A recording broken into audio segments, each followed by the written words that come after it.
Oke, assalamualaikum warahmatullahi wabarakatuh. Kali ini saya akan mereview identifikasi komponen engine management system Daihatsu All Xenia. Untuk tipe dan jenisnya lebih lanjut kita akan lihat sesaat lagi. Untuk tipe engine-nya kita bisa lihat di sebelah sini,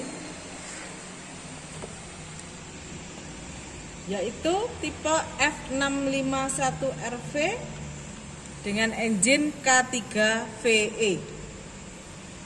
Tahun produksinya adalah 2014.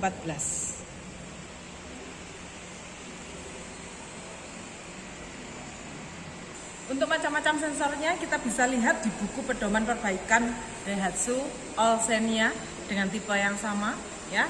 Kita bisa membuka halaman tentang macam-macam sensor di sini di halaman B830. Di sini ada dari A sampai dengan R, ini adalah macam-macam sensornya.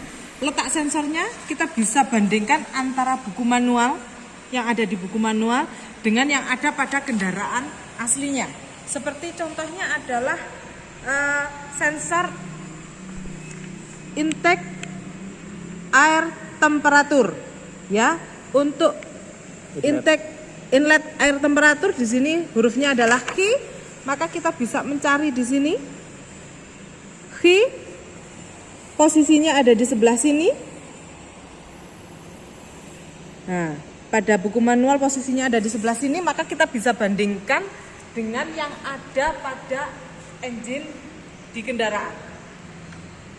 Posisinya sesuai dengan yang sudah ditunjukkan pada buku manual. Oke, untuk identifikasi komponen sensornya saya bagi menjadi 3 bagian. Ada yang di bagian interior kendaraan, ya, di bagian dalam kendaraan.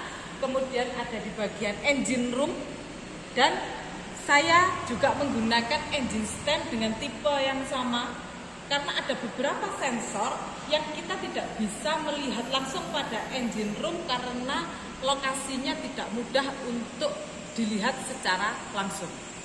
Oke, untuk komponen yang pertama adalah ECU. Lokasinya ada di bawah laci, ya. Ada kabelnya. Lokasinya ada di bawah laci, ya, yang ada kabelnya itu. Nah, itu dia fungsinya adalah sebagai prosesor atau pengolah data dari kendaraan.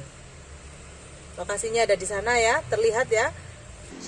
Berikutnya adalah combination meter atau meter kombinasi. Di sini dia berfungsi sebagai panel informasi pada pengemudi. Ya, letaknya ada di dashboard kendaraan.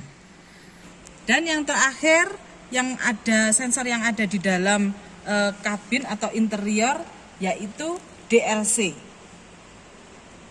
Posisinya tepat berada di atas pedal gas. Di sini DLC fungsinya adalah sebagai konektor yang berhubungan dengan scan tool ketika melakukan pendeteksian kerusakan pada engine management system.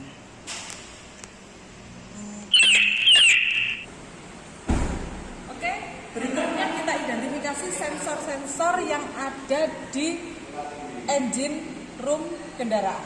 Dimulai dari baterai sebagai sumber arus kelistrikan. Kemudian di sebelah kiri ada junction block. Di sini dia berisi berbagai macam relay dan fuse yang dibutuhkan dalam kelistrikan kendaraan. Komponen atau sensor yang berikutnya adalah IAT dan injektor, fuel injector, di mana IAT ini adalah dia berfungsi sebagai sensor pendeteksi temperatur udara masuk. Sementara fuel injector dia berada di bagian bawah filter udara, ya, dia yang berwarna coklat itu. Dia berfungsi sebagai injektor bahan bakar.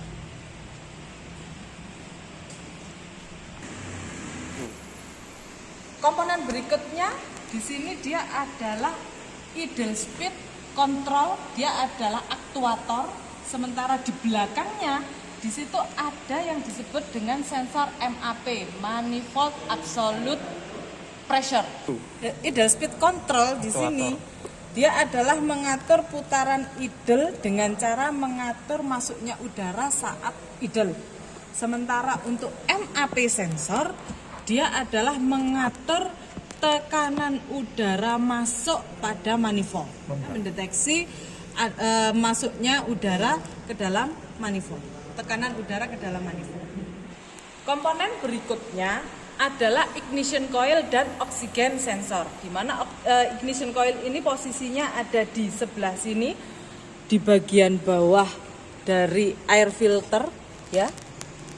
Itu adalah ini ignition coil. Di sini coil pengapian, ignition coil atau coil pengapian, dia berada di bagian belakangnya box filter. Di situ ada 4 terminal terlihat ya, sementara 1 terminal tidak terpakai.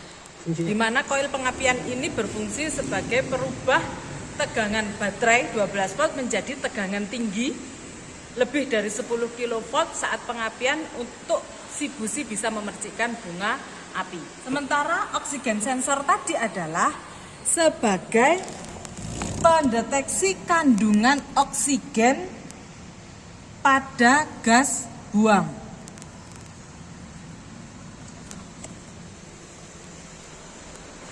Oke, untuk komponen-komponen yang ada di bagian engine room yang bisa terlihat dan mudah untuk kita ketahui hanya itu saja. Untuk komponen yang lain kita beralih ke engine stand supaya kita lebih mudah mengidentifikasi karena lokasinya yang tidak mudah terlihat di dalam engine room.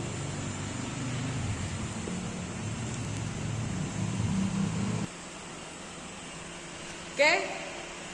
Komponen pertama yang ada di engine stand yang akan kita ketahui adalah throttle position sensor dan camshaft position sensor. Di sini adalah letaknya throttle position sensor dan di sebelah sini adalah letaknya dari camshaft position sensor.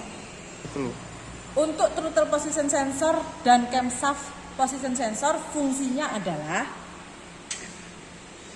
throttle position sensor dia mengetahui sudut pembukaan katup throttle. Sementara untuk camshaft position sensor dia adalah untuk mengetahui posisi noken as sebagai input sinyal pengapian. Komponen berikutnya adalah water temperature sensor. Letaknya ada di bagian bawah sebelah sini berwarna abu-abu. Ya, ini adalah water temperature sensor. Dia berfungsi sebagai mengetahui temperatur air pendingin engine. Jadi dia untuk mengetahui temperatur air pendingin engine. Sementara di bagian sebelah sini kita akan melihat crankshaft position sensor dan knocking sensor. Di mana dia knock sensor ini adalah untuk mendeteksi knocking, sementara crankshaft position sensor ini dia berfungsi untuk mendeteksi putaran engine.